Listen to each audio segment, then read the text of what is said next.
ഷീജ ഒന്നുകൂടി വ്യക്തമാക്കുവാൻ വേണ്ടി ചോദിക്കുകയാണ്. അതായത് രണ്ട് പ്രധാനപ്പെട്ട സംശയങ്ങളായിരുന്നു ഈ ഒരു വിവാദം ഉണ്ടായിരുന്ന സമയം മുതൽ നമ്മുടെയൊക്കെ മനസ്സിലേക്ക് വന്നിരുന്നത്. അതായത് എന്തുകൊണ്ടാണ് ഇങ്ങനൊരു ഈ ഒരു പാളിയിൽ സ്വർണം പൂശുവാൻ വേണ്ടിയിട്ട് ഉണ്ണികൃഷ്ണൻ പോറ്റിയുടെ സാന്നിധ്യം എന്തിനായിരുന്നു? അതിനുള്ളൊരു വ്യക്തമായ ഒരു ഉത്തരം അദ്ദേഹം നൽകിയിരിക്കുകയാണ്. കാരണം ഈ ഒരു സ്പോൺസർഷിപ്പ് അല്ലെങ്കിൽ ഇതിൻ്റെ ഒരു വാറണ്ടി എന്ന് പറയുന്നത് അത് ഇയാളുടെ പേരിലായിരുന്നു. അതുകൊണ്ടാണ് ഇയാളെ വിളിച്ചത്. എന്നാൽ സ്വർണം ഈ പാളികൾ ഇയാളുടെ കൈവശം കൊടുത്തു വെച്ചിട്ടില്ല. നേരെ അയാളോട് ചെന്നൈയിലേക്ക് വരാനാണ് പറഞ്ഞിരിക്കുന്നത് എന്ന കാര്യത്തിൽ പ്രസിഡന്റ് വ്യക്തത വരുത്തിയിട്ടുണ്ട്. അതുമാത്രമല്ല, ഇപ്പോൾ ഷീജ പറഞ്ഞു നിർത്തിയതുപോലെ 99 മുതൽ ഈ കാലഘട്ടം വരെയുള്ള എല്ലാ ശബരിമലയിലെ എല്ലാ വിഷയങ്ങളിലും, അത് ഈ സ്വർണ്ണപ്പാളി മാത്രമല്ല എല്ലാ വിഷയങ്ങളിലും സമഗ്രമായ അന്വേഷണം, അതാണ് ദേവസ്വം ബോർഡും ആവശ്യപ്പെട്ടിരിക്കുന്നത്. ഈ രണ്ട് പ്രധാനപ്പെട്ട കാര്യങ്ങളും ഇന്ന് അദ്ദേഹം വ്യക്തമാക്കുകയുണ്ട്. ഈ രണ്ട് കാര്യങ്ങളായിരുന്നു ഇന്നും ഈ മറ്റു മാധ്യമങ്ങളും അല്ലെങ്കിൽ മറ്റ് പ്രതിപക്ഷവും ഏറ്റവും കൂടുതൽ ചർച്ചയ്ക്കെടുത്തിരിക്കുന്ന കാര്യം. എന്തിന് ഉണ്ണികൃഷ്ണൻ പോറ്റി? അതിനുള്ള ഉത്തരമായി. അതേപോലെ തന്നെ അന്വേഷണത്തെ ദേവസ്വം ബോർഡ് സുസ്വാഗതം ചെയ്യുകയാണ്. എല്ലാ രീതിയിലുമുള്ള സമഗ്ര അന്വേഷണം ആവശ്യപ്പെടുമെന്ന് വീണ്ടും ഇന്ന് അദ്ദേഹം ആവർത്തിക്കുന്നത് നമ്മൾ കണ്ടു.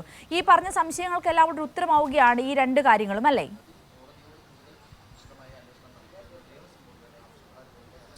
തീർച്ചയായും സിന്ധൂരി, അതായത് വലിയ തോതിലുള്ള ഒരു പ്രചരണം തന്നെയാണ് ദേവസ്വം ബോർഡിനെയും ദേവസ്വം മന്ത്രിയെയും ലക്ഷ്യമിട്ടുകൊണ്ട് നടത്തുന്നത്. അതിൽ പ്രതിപക്ഷം മുന്നോട്ട് വയ്ക്കുന്ന കാര്യങ്ങൾ ഒരു വിഭാഗം മാധ്യമങ്ങൾ കൂടി ഏറ്റുപിടിക്കുന്നു എന്നുള്ള കാര്യം തന്നെയാണ് ഇവിടെ വ്യക്തമാകുന്നത്. ഏതായാലും ഇതിൽ കൃത്യമായ രീതിയിൽ കാര്യങ്ങൾ വിശദീകരിച്ച് തന്നെയാണ് ദേവസ്വം ബോർഡ് പ്രസിഡന്റ് മുന്നോട്ട് നീങ്ങുന്നത്. അദ്ദേഹം തുറന്നു തന്നെ പറയുന്നു, അതായത് 99 മുതൽ തന്റെ കാലയളവ് 2025 വരെയുള്ള കാര്യങ്ങൾ സമഗ്രമായ രീതിയിൽ തന്നെ അന്വേഷിക്കട്ടെ, അത് ഞങ്ങൾ കോടതിയിൽ ആവശ്യപ്പെടും എന്നുള്ള കാര്യം അദ്ദേഹം വ്യക്തമാക്കിയിട്ടുണ്ട്. എന്തെങ്കിലും മറച്ചു വെക്കാനാണെങ്കിൽ ഞങ്ങൾ അത്തരത്തിലൊരു നിലപാടെടുക്കില്ലല്ലോ എന്നുള്ള കാര്യം കൂടിയാണ് അദ്ദേഹം സൂചിപ്പിക്കുന്നത്. മറ്റൊന്ന്, 2019 സംഭവിച്ചത് സംബന്ധിച്ചുള്ള കാര്യങ്ങളിൽ തനിക്ക് കൂടുതൽ കാര്യങ്ങൾ പറയുവാൻ വേണ്ടി സാധിക്കുകയില്ല. അത് തൻ്റെ ബോർഡിൻ്റെ ഒരു കാലാവധിയല്ല. അതുകൊണ്ട് തന്നെ പ്രത്യേകിച്ച് ഈ വിഷയം കോടതിയുടെ പരിഗണനയിൽ നിൽക്കുന്നതാണ്. അതുകൊണ്ട് ആ വിഷയവുമായി ബന്ധപ്പെട്ട് താൻ പ്രത്യേകിച്ച് ഒരു പ്രതികരണം നടത്താൻ ഉദ്ദേശിക്കുന്നില്ല. പക്ഷേ തൻ്റെ കാലയളവിൽ എങ്ങനെയാണ് കാര്യങ്ങൾ നടന്നത് എന്നത് സംബന്ധിച്ച് കൃത്യമായ രീതിയിൽ തനിക്ക് കാര്യങ്ങൾ പറയുവാൻ വേണ്ടി സാധിക്കും. അത് സുതാര്യമായി മാത്രമാണ് നടന്നിട്ടുള്ളത്. അത് ശബരിമലയുമായി ബന്ധപ്പെട്ടുകൊണ്ട് ശബരിമലയിലെ ഏതെങ്കിലും ഒരു വസ്തു പുറത്തേക്ക് പോയിട്ടുണ്ടെങ്കിൽ അത് എങ്ങനെ പോയി എന്നതിന് കൃത്യമായിട്ടുള്ള മഹസറും രജിസ്റ്ററും അടക്കമുണ്ട്. അത് കൃത്യമായ രീതിയിൽ ദേവസ്വം വിജിലൻസിന് പരിശോധിച്ചാൽ മനസ്സിലാകും. അതുകൊണ്ട് അതിൽ ഒരു തരത്തിലുള്ള വിട്ടുവീഴ്ചയോ ഒരു തരത്തിലുള്ള ക്രമക്കേടോ ഈ ദേവസ്വം ബോർഡിന്റെ കാലയളവിൽ ഉണ്ടായിട്ടില്ല.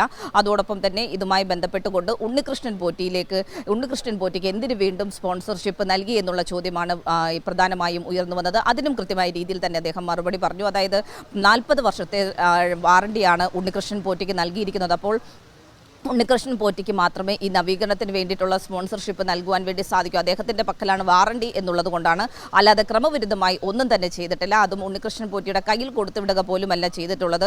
സ്വർണ്ണപ്പാളി കൃത്യമായ രീതിയിൽ തന്നെ ശബരിമലയിലെ സുരക്ഷാ ഉദ്യോഗസ്ഥരുടെ പക്കൽ ചെന്നൈയിൽ എത്തിക്കുന്നു. ഉണ്ണികൃഷ്ണൻ പോറ്റിയോട് ചെന്നൈയിലെത്താനാണ് ആവശ്യപ്പെട്ടത്. അവിടെ വെച്ച് നവീകരണ പ്രവർത്തനങ്ങൾ നടക്കുന്നു. അതിനുശേഷം തിരിച്ച് അതേ രീതിയിൽ തന്നെ ഇവിടെ ശബരിമലയിലേക്ക് എത്തിക്കുന്നു. അത് കൃത്യമായ രീതിയിൽ ശബരിമലയിലെ തന്നെ സുരക്ഷാ ഉദ്യോഗസ്ഥരുടെ പോലീസിൻ്റെ ഒക്കെ മേൽനോട്ടത്തിലാണ് ഈ നടപടിക്രമങ്ങൾ പൂർത്തിയാക്കിയിട്ടുള്ളത്. അനുമതി വാങ്ങേണ്ട ഇടങ്ങളിൽ നിന്നെല്ലാം അനുമതി വാങ്ങി തന്നെയാണ് ഈ കാര്യങ്ങൾ ചെയ്തിട്ടുള്ളത്. കോടതി അടക്കം ബോധിപ്പിച്ചിട്ടുണ്ട്. കോടതിക്കും ഇക്കാര്യത്തിൽ കൃത്യമായ ബോധ്യമുള്ളത് കൊണ്ടാണ് ഇപ്പോൾ ശബരിമലയിൽ ഇത് പുനഃസ്ഥാപിക്കുന്നതിന് വേണ്ടിയിട്ട് ഉള്ള ഒരു അനുമതി അത് കോടതി നൽകിയിട്ടുള്ളത് എന്നുള്ള കാര്യം കൂടിയാണ് അദ്ദേഹം പറയുന്നത്. അപ്പോൾ ഇതിനൊക്കെയുള്ളൊരു വ്യക്തമായ മറുപടി, ഉയർന്നു വന്നിട്ടുള്ള ആക്ഷേപങ്ങൾക്കുള്ള മറുപടി എല്ലാം അദ്ദേഹം കൃത്യമായ രീതിയിൽ തന്നെ നൽകുന്നുണ്ട്. പക്ഷേ ഇത് ഈ പറയുന്നത് പോലെ തന്നെ ഈ വിഷയത്തിൻ്റെ ഈ ഭാഗം ഉൾക്കൊള്ളാൻ എത്രത്തോളം പ്രതിപക്ഷമോ അല്ലെങ്കിൽ ഒരു വിഭാഗം മാധ്യമങ്ങളോ തയ്യാറാകും എന്നുള്ളത് തന്നെയാണ് ഉയർന്നു വരുന്ന ചോദ്യം. സിന്ധൂരി, ഷീജ, ഈ പുതുക്കി പണിതിരിക്കുന്ന ഈ സ്വർണ്ണപ്പാളി ഒക്ടോബർ 19 ശബരിമലയിൽ സ്ഥാപിക്കുമെന്നാണ് നമുക്ക് മനസ്സിലാക്കുവാൻ സാധിക്കുന്നത്, അല്ലേ?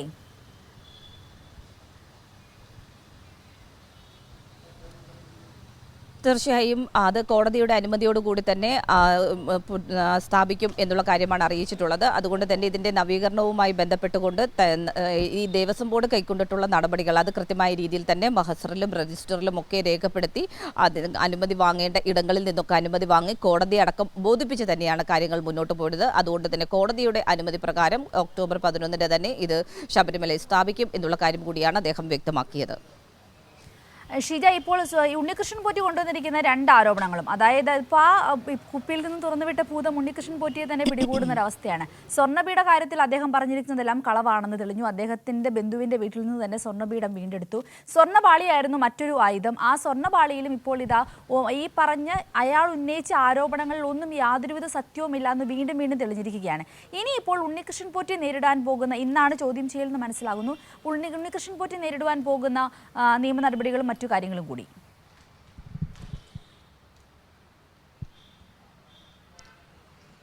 സിന്ദൂരി, അതിൽ ചെറിയൊരു തിരുത്തുണ്ട്. അതായത് ഉണ്ണികൃഷ്ണൻ പോറ്റിയെ ഇന്നിപ്പോൾ ചോദ്യം ചെയ്യുന്നില്ല. ഉണ്ണികൃഷ്ണൻ പോറ്റിക്ക് അത് സംബന്ധിച്ചിട്ടുള്ള നോട്ടീസൊന്നും തന്നെ ദേവസ്വം വിജിലൻസ് നൽകിയിട്ടില്ല. ഇപ്പോൾ നമുക്ക് ദേവസ്വം വിജിലൻസിൽ നിന്ന് മനസ്സിലാക്കാൻ സാധിക്കുന്നത് 2 തവണ ഇതുമായി ബന്ധപ്പെട്ടുകൊണ്ട്, ഒരു തവണ സ്വർണ്ണപീഠവുമായി ബന്ധപ്പെട്ടുകൊണ്ടും ഒരു തവണ സ്വർണ്ണപ്പാളിയുമായി ബന്ധപ്പെട്ടുകൊണ്ടും ഉണ്ണികൃഷ്ണൻ പോറ്റിയെ ചോദ്യം ചെയ്തിരുന്നു എന്നുള്ള വിവരമാണ് ഇപ്പോൾ ലഭിക്കുന്നത്. ഏതായാലും ഇന്ന് അത്തരത്തിലൊരു ചോദ്യം ചെയ്യൽ ഉണ്ണികൃഷ്ണൻ പോറ്റിയെ ചോദ്യം ചെയ്യുന്നില്ല. പക്ഷേ ഉണ്ണികൃഷ്ണൻ പോറ്റിയിൽ നിന്ന് ലഭിക്കേണ്ട വിവരങ്ങൾ, അതിൽ ചില വിവരങ്ങളൊക്കെ കൃത്യമായ രീതിയിൽ തന്നെ ലഭിച്ചിട്ടുണ്ട്. ചില വിവരങ്ങൾ ഇനിയും ലഭിക്കേണ്ടതുണ്ട്.